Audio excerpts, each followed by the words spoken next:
This is Future Sound of Bengal with Rahi, the OG of all podcasts in Bengal. Available on Apple Podcasts and Spotify. All socials at the rate of Future Sound of Bengal. All episodes are available on futuresoundofbengal.com. Let's begin.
So, guys, that was Adil Rashid, and we are back after a small break to the second part of episode 6 of Future Sound of Bengal.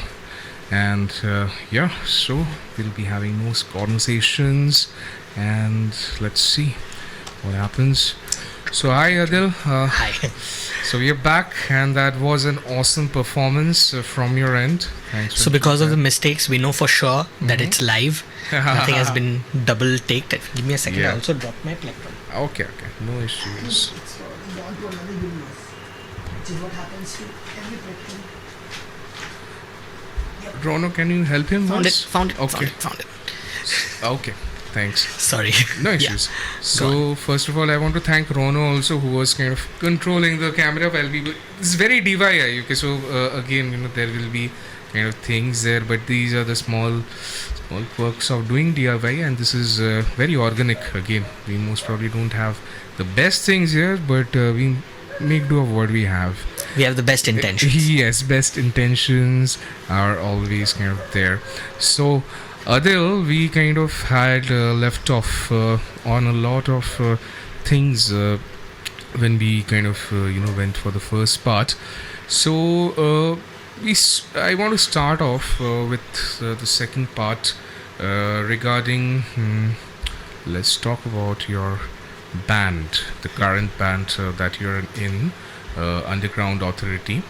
So let's talk of how Underground Authority was kind of formed, and a bit of kind of history regarding it, and a bit of journey. Let's kind of get into that.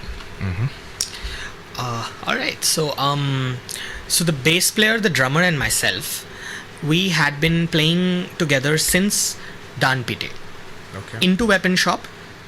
So we kind of continued playing together for a while. Okay. And the bass player and me, which is Babla and myself, we had been playing since school days, in fact. Okay.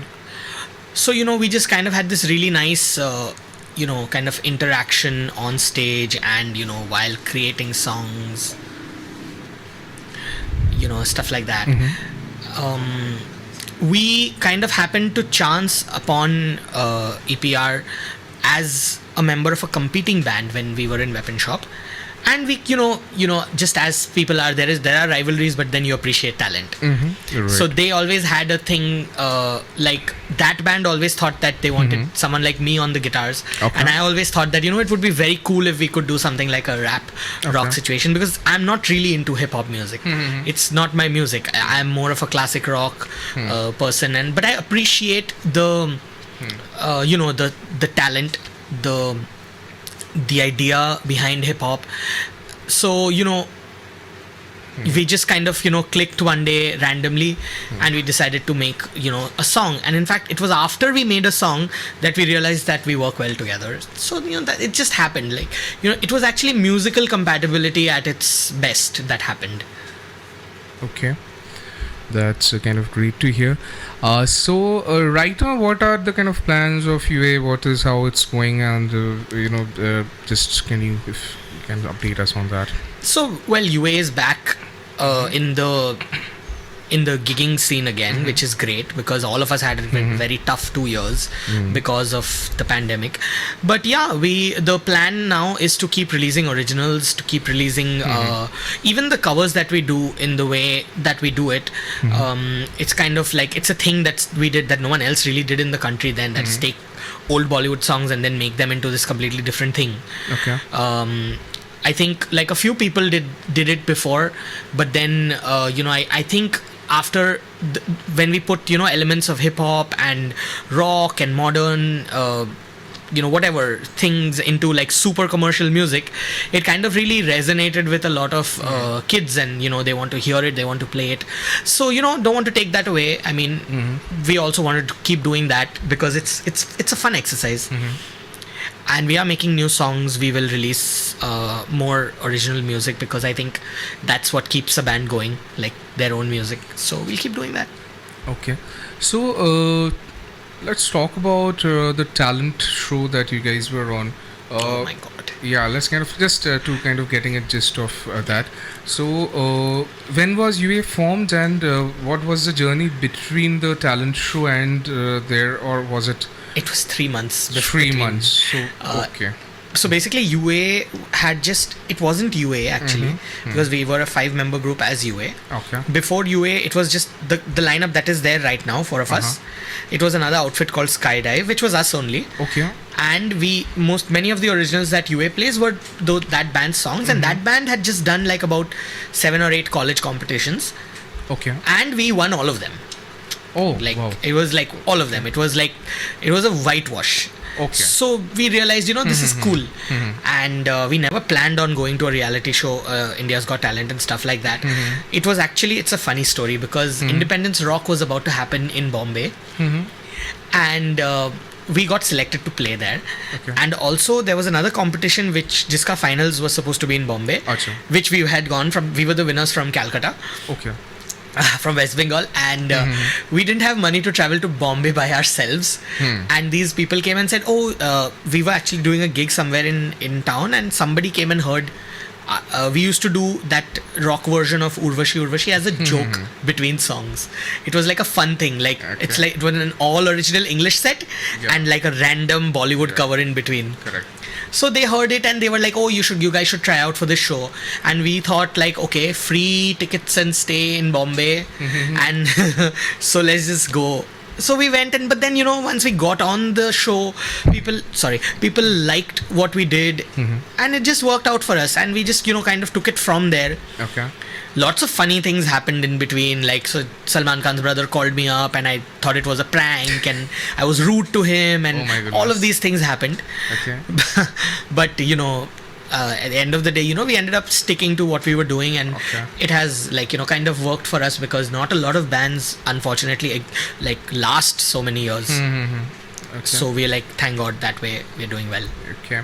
So, as I could understand what you said, that you guys were 3 months old when that kind of fame happened Yeah. to you guys. Now, being part of reality TV myself at a point of time back, I do understand a bit of it. But how did it change you guys? How did it affect you guys? What happened? You can say. I think one of the nicest, one of the there are plus and minus points. The plus points is that we became financially independent, and it kind of eased off from the family pressure of having to earn, because we're all coming from very humble middle class backgrounds, all of us, Right. and we all need to make a living. We need to earn, like even as artists we need to earn. So that pressure was there, and I was like in my 3rd year of college. Okay. And I knew that if music doesn't work out, the following year I'll be probably getting into a corporate or like an engineering job somewhere. Okay. So it was like, once it hit off and we started earning money, it kind of like really, first of all, gave us the confidence to pursue music as a career more strongly than we did before. Okay. And it kind of, people started accepting us because we were in the mainstream finally. Okay. And we got a taste of professional life. We got busy, we got extremely busy. Lives changed literally overnight. The way people looked at us changed. So yeah, and then after a few years of that, it settled into a groove. Now we are somewhere in between being in the mainstream and being independent. We are somewhere in between, and I think that kind of really works for us. Okay. So what's in the sense, I see that for you guys, a lot of live shows. I think after that happened, you guys were kind of in Calcutta, in India though obviously, but in Calcutta all the fests and everything UA रहेगा, ऐसा scene था. So I think you guys kind of came into the scene, blasted off from there. Now talking about the originals, let's kind of talk about you guys also kind of got a deal, I think, with Universal or Sony. The Sony deal was a complete scam. Okay. We kind of walked out of that contract. Okay. And they did nothing for us. It was a nonsensical contract, and they actually ruined a lot of things for us, because just as we got popular, we were getting a lot of opportunities to play in very prestigious musical events. But these Sony people, they got greedy and they asked for a lot of money from the organizers who wanted to book us, and we lost a lot of good opportunities. Okay. like one of them being opening for Porcupine Tree. Oh my goodness. Yeah, so we lost that then. And then after that, we, like, immediately after India's Got Talent, we just sat down because we thought these new artist managers are going to take care of everything, but turns out they're just big frauds. So we just went and started getting shows on our own, and then that whole corporate threatening happened. And then at one point of time, we were just like, you know what, we're just going to do what we want. If you want to sue us, go ahead. They didn't, of course, because it takes a lot more money. It takes nothing to threaten, but it takes a lot of money to go after somebody legally. And after that, we've been in a similar situation like this at least 3 more times. So we keep making these stupid mistakes. But that's the thing, about the music industry. It's so unpredictable. I mean, the same label that kind of screwed me. I'm sorry for my language. Please go ahead. that like kind of hampered my career. That same label could do very well for another person's career. It just depends on the situation and what. But then ultimately, when you are signed under a big label, you are at their mercy, which is, after a point, we decided to not do. We just put our foot down and said that we want to do it ourselves. Okay. Yeah. Okay. Now, we know Adil as a guitarist, obviously, but in UA, what are the rules that you play? If you kind of enumerate that. Okay. First of all, I have to make sure that the band is sounding technically sound. Okay. That's one of my important roles, because I have to oversee the basically quality control, whether it's musical or technical. I have to oversee a lot of it. I have to take arrangement decisions. I have to take compositional decisions. So basically, I'm the guy who will stand outside and look at the thing as a whole, and then tell everyone, okay, this is working, this is not working. Okay. We should not have a bridge here. We should not have 8 bars of this. We should maybe have only 4, and then go into something else like this. Okay. Other than the general being part of a band and composing parts, I do this. I also do produce. I do the audio production, as in I put in all the electronic sounds, the designing, the audio design. I mix and master most of the releases that come out. Okay. In the initial few years, I also did live sound for the band, because we didn't have a dedicated sound engineer. Okay. And videos, everything, like pretty much everything. Not so much the lyrics. I do edit the lyrics because I'm the only naturally Hindi Urdu speaking person. Okay. So I do edit lyrics in Hindi sometimes, check for grammar. I've written a few choruses in some of the songs. Okay. EPR does most of the writing. Babla helps. I help. Babla and I helps a little bit. That's about it. Like, pretty much I have to like put my hand in everything basically in the band. Okay. So I'll go through this one by one, I think, because there is a lot of things that you do. So first, let me, and this I actually want to know very, I'm very inquisitive about this. What is your production setup like currently? What is your production setup? So it's DIY, man. It's mostly, it's just, I use a bunch of softwares, mostly on Logic Pro. I have a MIDI keyboard where I record electronic stuff that I need to, like when I need to play something. Otherwise, I mostly try and get as many kind of sounds out of my guitar as I can, because it's the instrument that I'm most naturally connected with. Yeah, and that's about it. It's just my guitar sound is also quite simple and raw. It's nothing out of the way. I actually try to create a sound in the mix. Okay. As in, no, I have my tone. I mean, what you heard was my guitar tone. Yeah. But I try to, like, if I need to have like an effects based kind of a thing, then I do it in the mix, and I kind of mix as I'm recording, as I'm playing.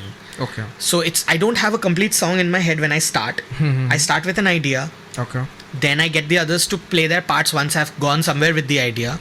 EPR writes the lyrics and comes in with the whatever melodies he has in his mind.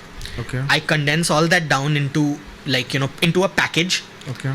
Then I finally add my guitar parts. Okay. I actually do it at the end. Okay. And if you could kind of tell me about the rig that you currently are, we have connected. So what have we do we have connected right now, and what is the log? Oh, right now it's the simplest possible. Uh-huh. I just have my guitar connected to this beautiful PreSonus sound card. Okay. Going into Logic Pro with a Neural DSP Pliny plugin, which is basically Neural DSP is a company that makes the best, I believe, guitar effects plugins in the world. Okay. And Pliny, Pliny the guitar player. This is his signature kind of plugin, which has 3 amps, delay, reverb, EQ, compressor, and overdrive. But what makes this me is that the cabinet simulation is from my own amp. I have modeled I've taken an impulse response of my amp with my amp settings, which is basically a PV JSX 100 head with a Mesa Boogie cabinet. Okay. And I kind of took my impulse response in the sound that I like best, and I kind of carry this around with me everywhere because I can't carry my amp everywhere. Right. So I carry these impulse responses wherever I go. So even on stage, I have the same sound. Here I have the same sound, and in my recordings, it's the same sound. So what you hear is a combination of a plugin and my own sound. Okay, that's actually very interesting. So what is, in a sense, are you saying that you use this because what makes it kind of better than say a mainstream or a guitar rig? Because the kind of editability of the things? I think the basic raw quality of it. Okay. I have played all the digital modelers, pretty much everything that's available in the market. Okay. This Neural DSP gives me a very good response to my playing. Okay. The delay and reverb on it is wonderful. And it doesn't, when you plug into a guitar rig, sometimes you feel like you're playing something artificial. But this you can actually get that response when you dig in. Right. There's a beautiful it responds to the dynamics of the playing much better than other plugins, in my opinion. I'm sure there must be others, but this suits my work so nicely. Like in the last couple of years, my tone on record has exclusively been just this plugin and my IR. Okay, this is very interesting. Yeah, super interesting, because I myself, am also kind of when I produce, I kind of produce through Logic itself, and I'm dependent on kind of whatever plugins Logic offers. Which is also great. By the way. I try to because not obviously I'm not solely a guitar. I'm more of a producer itself. But this is something I'll surely check out. Absolutely. Let's see. Thanks for kind of introducing us to that. Having said that, when you guys are playing live, do you guys do looping or anything? Does that happen? I have fixed tracks that I play. Okay. Which is basically all the parts that are not played in a song. Like say, for example, there are no guitars, there are no live drums, and there is no bass and main vocals in that track. But there is synths, there is electronic drums, there is some harmonies, there is some guitar harmonies, some backing guitars. All of that is packaged in a track with a metronome which plays, and we play along with it. And it's not in every song, but about 60% of the show goes like that. And I think that has really again enhanced the sound of the band, because first of all, it's something new, and it's from my experience in Paloma and Adil, which was my first foray into electronic music. I did not know anything about electronic music before Paloma and Adil. So I started making from scratch. In fact, I asked some, I will not name them, some prominent musicians to help me, but I got no response. Okay. So I kind of just like I did with my guitar and everything else, I just went and learned by myself. Yeah. And I realized that it's a completely different world. The world of synths, the world of electronic drums. It's so different from real drums. I mean, you can't replace one with the other. Right. And then I thought of combining the two. And when I did, it just, it worked out. And that's the new sound of Underground Authority, I guess. Okay. Looking forward to kind of hear that. So are you guys working on any new track that we should be looking forward in video or anything? We are doing a couple of new songs hopefully this month, because thankfully everything has started. So we'll probably do some songs and just getting back into it. Just playing on stage is great. We did a few shows recently, and then you get that boost. You feel positive about playing music, because we were all very sad about not being able to perform, and the moment we got our whatever popularity in India's Got Talent, we just started playing gigs, and that was my life for 10 years before the lockdown stopped. So that there was never a weekend that I was at home. And then 2 years I just sat. So it was a little demoralizing. But then now that things are back, so we are also excited. We are rehearsing. It's just like 2010 all over again. We are rehearsing. We are making new parts. We are like constantly communicating music. So I think it's a good time again. It's the loop is happening again. Super. It's good to hear it. And also, while we were on the break, we were just kind of discussing two things that came up. You're into theater, you have done acting, and also the video production part. Yeah. So let's talk about the acting first and the theater part of you. What is that about? So actually, in my band, Babla is the actor. Like, he has actually done a lot more professional acting than I have, and theater.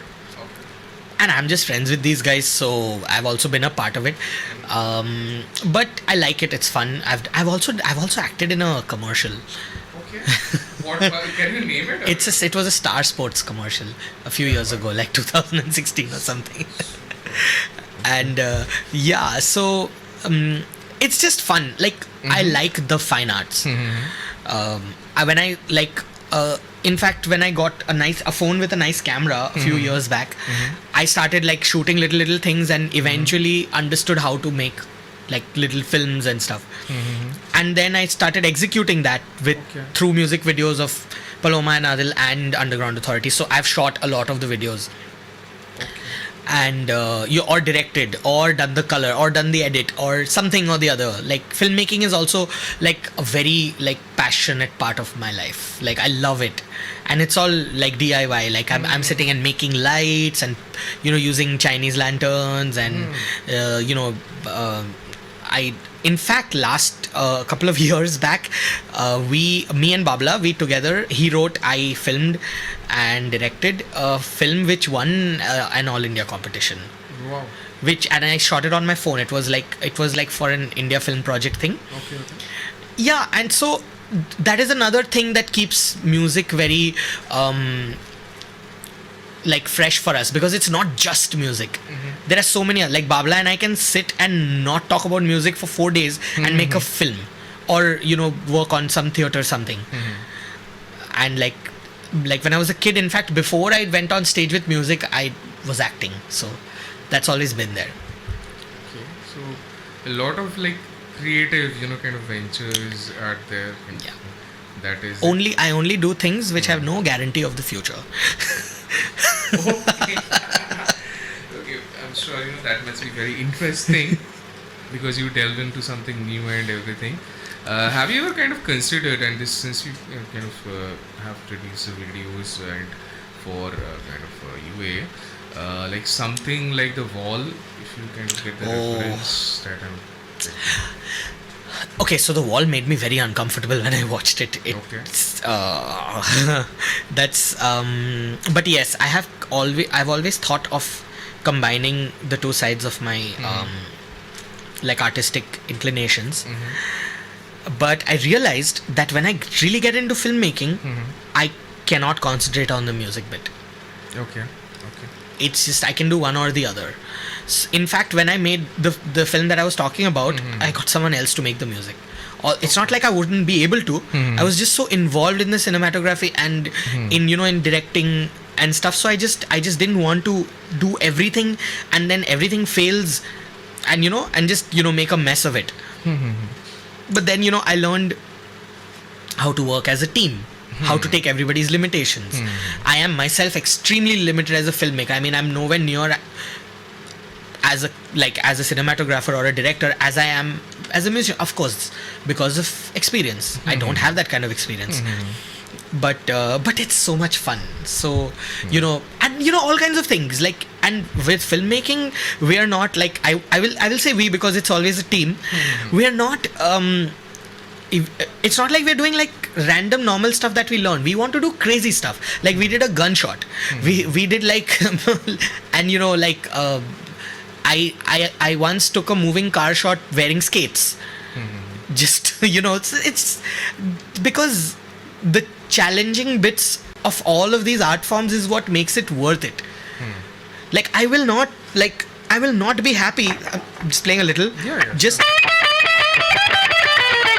doing this all my whole life. Like I would want to do something like something that really challenges me. I mean, this was a very bad example, but I'm saying from a very, like, a new guitar player will understand that when you stretch your fingers so much, it takes practice. It doesn't happen overnight. Right.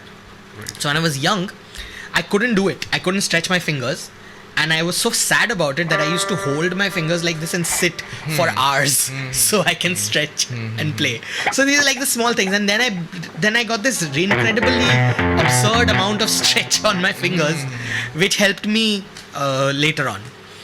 So I think like running and hitting a wall is what inspires me to do more. Like horribly failing. Like I tried to do like special effects, say for example, in something I shoot, and it sucked. It was horrible. So I went and learned a little more. So the next time we did it, it worked. Fair enough. So I'll ask you something else also here. Like, since you have so many things going on, in the last 5 years, like, let's kind of make it a bit tangible. What new belief, behavior or habit, that you've kind of picked up, which has, helped you the most, Okay. Oh, absolutely. So prayer, for sure. Prayer. I have started like earlier. My frequency of prayer was a lot lesser than it is right now. It really helps give me perspective during the entire day. It really gives me perspective, like especially in the morning. I have quit any sort of intoxication that I've ever done in my life. That has really, this is over the past couple of years, and that has really, again, it's been a great exercise of my will, because most of my friends do smoke and drink, but I don't have a problem with it. And I have not like made myself hate people who do it, because people are people. So, and like so yeah, that has really been a great thing in my life, and it has really taught me a lot of, like, given me a lot of confidence, self-control, and it has inspired other people to also reconsider like drinking alcohol too much around me. And I have some of the best friends a person could ask for, and they're not musicians. And so they are so accepting of who I am, because I am so accepting of who they are, which is great. So I think, in the last few years, I think I've become more assertive and about, and a little more forthcoming about my rights and wrongs. Okay. Yeah. So I think that gives you the clarity also, right? If you have that kind of a discipline, that always you'll have that kind of clarity. You talked about prayer, and this is something very interesting, I think. So you do all the kind of rituals and everything that... As much as I can. Like, I wouldn't say that I'm very... like, I'm the best at it. As much as I can. And I do it with meaning. Like, I made it a point to understand the reasoning behind any ritual or anything that I read or do. I made it a point to learn. And if I don't know, I will learn first. Okay. So that way, yes. Whatever I do already, I do it with full conviction, because I know what I'm doing. Okay. It brings you a lot of peace when you pray? Or peace, okay, so I know through the things that I've learned that human beings are meant to attain peace in this life. Okay, this is getting very deep. They are meant to try their best. I mean, the effort. Right. So I feel that prayer, like just praying once, may not give me everything I need, but it will give me a way to channelize my efforts, so that maybe when I come closer to it, A, I'll not be disappointed that I've not achieved what I wanted, and B, horribly disgusted with my life, which is what happens to a lot of people. And B, I'll always have something else to do. I'll never reach a point where I feel that I've achieved everything and then become complacent. So, Great. So, just out of kind of curiosity also from here is that, so there's the kind of rock star personality or the persona, whatever you kind of maintain on stage, that is there. And here you have a kind of what I'm kind of understanding, because I'm myself deeply spiritual. On right now, I'm practicing Zen, but it just makes sense to whatever form of of religion or ritual, whatever one follows. However, you have this external persona, that is, you have the kind of rock star guitarist, whatever that is there. And this is something even deeper, right? This is and I will say it does this balance each other out? Does the extremity of being a rock star balance that the spirituality, since you have the spirituality that kind of grounds you? Do you think that is important? What is that happens? Or, I don't think they are opposites of each other. Okay. I don't think that they balance each other out. I think that my image on stage is with a purpose. Okay.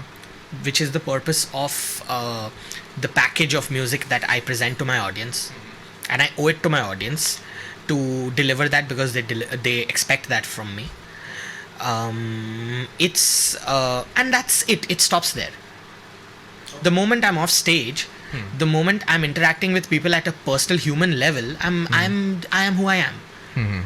But on stage, people are not going to call me to be this person that I'm speaking to you right now. Right. So that's for the sake of that package. But that's about it. It ends there, because the word rockstar is very elusive. It doesn't make a lot of sense to me, like in the real world, because most of what you think, what we have seen as rock stars, we have also seen that their personal lives are so different from their lives that they have portrayed. And we used to think that, oh, look at them, they're such fake people, they fake what they are in front of the fans, and then they are completely different people. But then having lived that life, I know that it's not their fault. They do what they do to deliver to their audience. Right. Like an Axl Rose with all his mental health issues has to be Axl Rose on stage, otherwise people are not going to appreciate him. Right. So yeah, so I try to differentiate between that showmanship side and my human side. Like, I try not to bring both. In fact, I would want to bring more of my humanity on stage, because like sometimes I get very enthusiastic people in the audience, and it's nice to have a conversation with them, even though I'm in that zone of being like cool, as people say. Okay. But then I would not want to bring that kind of image into normal life, because it's just silly otherwise. Right. Just one more question here. It's regarding Underground Authority also. About the name, who came up with that name and why? ये तो like. Okay, so not to burst anybody's bubble, it was the most boring story. We did not have any names. We were Skydive. Okay. And EPR was in a different band. Okay. And we were thinking that, okay, if we combine the two bands, it can't have the same band name. So let's get a new band name. And we thought of a bunch of other things. And then I think EPR only had written a poem called Underground Authority. Okay.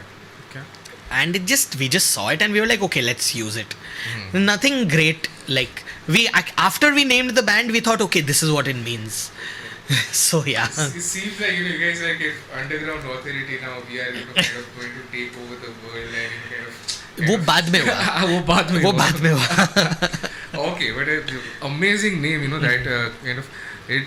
Also, I think I won't make it a reference, but point of authority and all that, somewhere वो Linkin Park वाला हाँ, कुछ so scene I have था क्या? no idea what he thought of when he made the Okay, name. okay. When I heard the name, I thought, okay, it makes sense because we are not mainstream.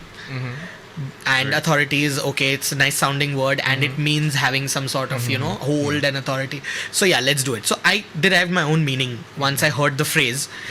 And it some things just work like Nickelback doesn't really mean anything. Like it's about it's about giving the nickel back to the person, like Right, as right. change. Right.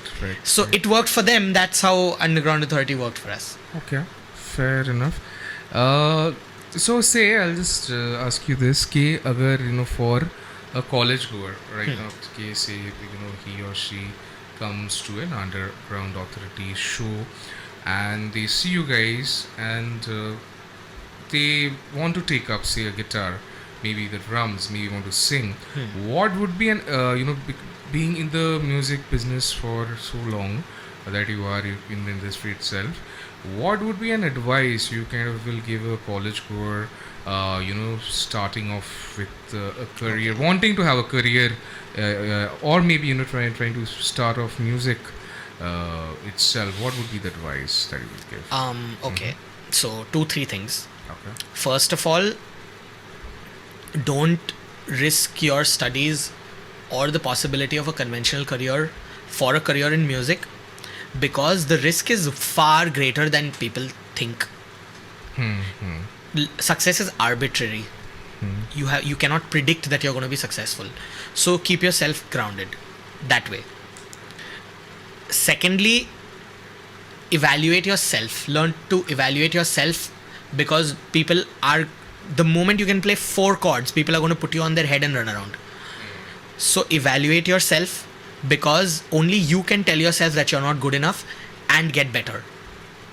Because when somebody else says you're not good enough, it has a negative impact. You become depressed. When your audience, and when somebody says you're amazing, it goes to your head, and it happens to everybody, especially new musicians, because they don't know how far they need to go. They have no idea. They think they have achieved a certain bit and that's it.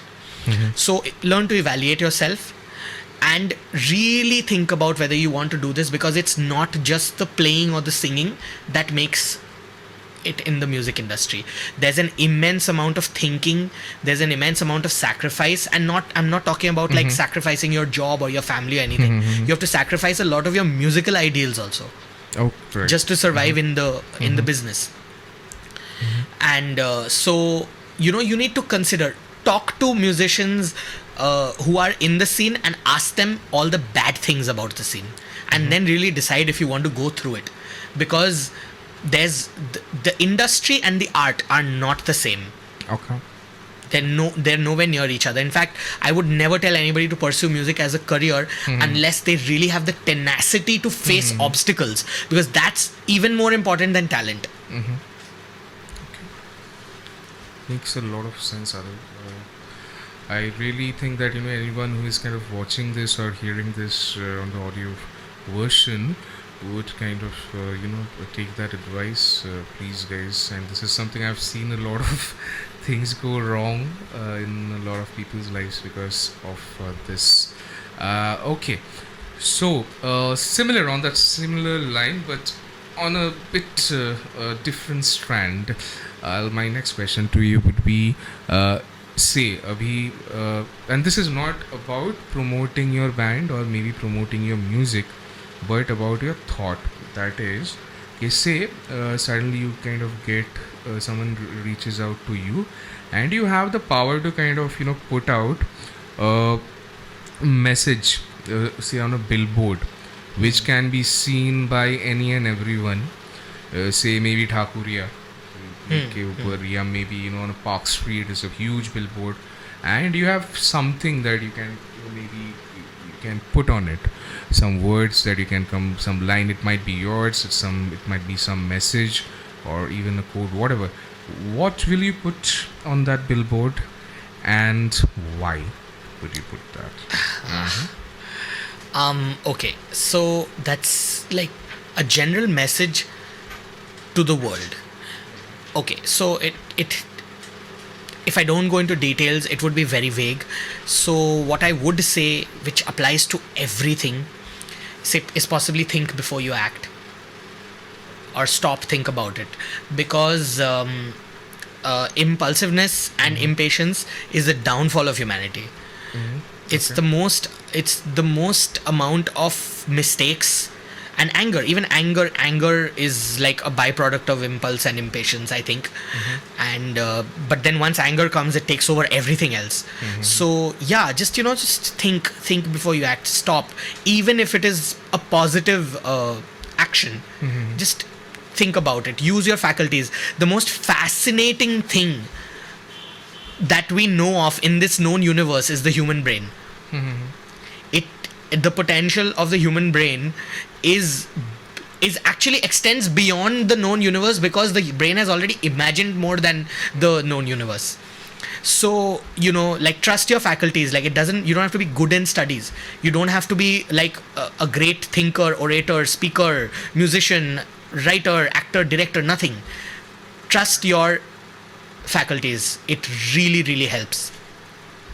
That's what I would say. Like, all this would be like in Nietzsche, like likha hua, and then the big thing would be like, think before you act. Super. Now, one more question would be that, if what is one of the, and this is, and it's more of regarding, maybe it might be any kind of thing, okay. What is, one of the best or most, worthwhile investments you have ever made? What? Wow. Worthwhile investments, like in material investment? Money, time, energy, whatever you can choose. Okay, so I think time, I've invested most of my time in learning. Most of my time goes into learning, and I think that's the best investment. Not that everything I've learned is awesome. A lot of the things I've learned is all rubbish, but at least it's still there. It's learning. It's an aspect of something. Money, I think I've been lucky that way. I have invested in some great instruments. Okay. Like this, for example. And I think my time again goes in learning, so definitely, for sure. Another very good investment is the people that I've chosen to keep around me.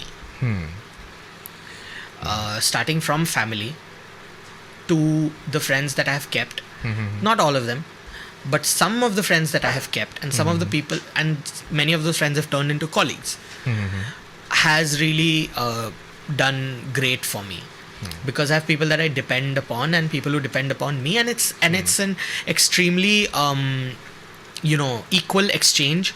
And for a person who spends most of their time on stage, like for me, like, if it's not the pandemic, actually, if you take my time in a year, I would be spending most of it like involved as an outsider out of society, as a musician, like, only with 5 people in a corner, either in a studio or in a car or on stage or in a rehearsal pad. I was an outsider from the rest of society. For a person who has been like that, and who is always from the normal people, seen as something not normal, basically. Okay. Being included in a group of people who treat you as nothing more than an equal is, I think, the best investment of time. Okay. Because they really show, because I don't need a musician to tell me whether I played right or wrong. I can do that myself. But I need a friend to tell me if I was like being not fair with somebody. I need a friend to tell me that, dude, chill, like this, like, this, you gotta stop it, or that, you be quiet, this is not your zone. Because if I'm on stage, I can say and do whatever I want, and it gets to some people's heads, and then they take advantage of the position they're in. So yeah, so being treated as not more than, larger than life, which tends to happen when you're like on a platform, is the best. That's why I spend whatever time I get outside my music life, I spend with people who are not in my industry at all, and who do not see me as a musician, who see me as just another guy. Okay. So there's a saying, Adil, I think it's very relevant here, that most probably the five people you surround yourself with, kind of show me your friends, I'll tell you which zone you are basically in. Kind of, Yeah. I try to maintain that. Yeah. It's very important to have that kind of level of awareness. So yeah, that's very kind of interesting insight that you have. Now, you know, this show is called Future Sound of Bengal. I wanted to know, for you, what might be the future sound of Bengal? What is the future sound of Bengal? What do you think it should be? Whatever, just Okay. what should it can mean to you? I think with Bengal, the most that I associate is thinking, intelligence. Bengal is that unique part of India that is associated with intelligence. So I think the future sound of Bengal is first of all is going to be louder than it is, Okay. and it's going to be Absolutely. and it's going to be really really smart, really really intelligent, and I think individuality is really coming up right now. In my time, we used to follow lanes, and then in not in my time, before my time, people used to follow lanes. I'm talking musically or any artistically, whatever. And then some people broke out of it, me being one of them, out of conventional paths. And so did you, in fact. In fact, even you broke out of a conventional music career.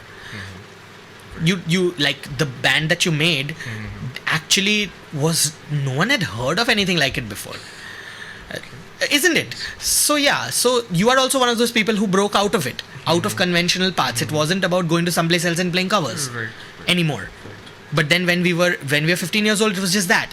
So I think the future sound of Bengal is going to be more of an I than a we. Okay. But then that I will be everybody's I in harmony. Okay. So yeah, it's going to be loud. It's going to be assertive, and it's going to be powerful.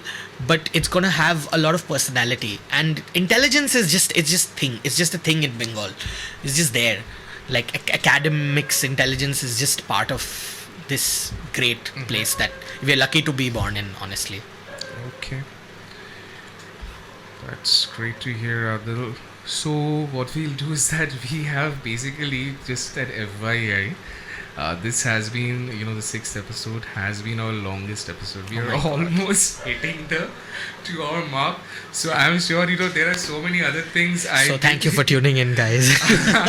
No, so thank you for giving all those insights. I still did have a lot of things in my mind, but what I'll do is that I'll wrap this up with something that you want to say to any audience, anything that you have to say, and then we can wrap it up with a quick playing of something. Okay, great. Laura, ठीक है? Yeah, so I think my message to everyone would be to please analyze a little more, analyze your surroundings. When you there is always a deeper meaning in whatever you see and hear, be it a movie, be it a song, be it somebody's speech, be it words, be it a text message. So give it that extra little time, go through it, and it'll just expand your perception, and that's it. That's about it. Super, Adil. So let's kind of hear something from your end, and before that, guys. This was the 6th episode for Future Sound of Bengal. This was Adil Rashid, and we will kind of come back the next episode with another very interesting kind of person. But before that, before ending our kind of show second part, please go ahead, Adil. Sure. Let's hear something from you. So just we've been so flowy and river like the whole session, so I'm just gonna end it up with a little bit of rock. Sure. Yeah.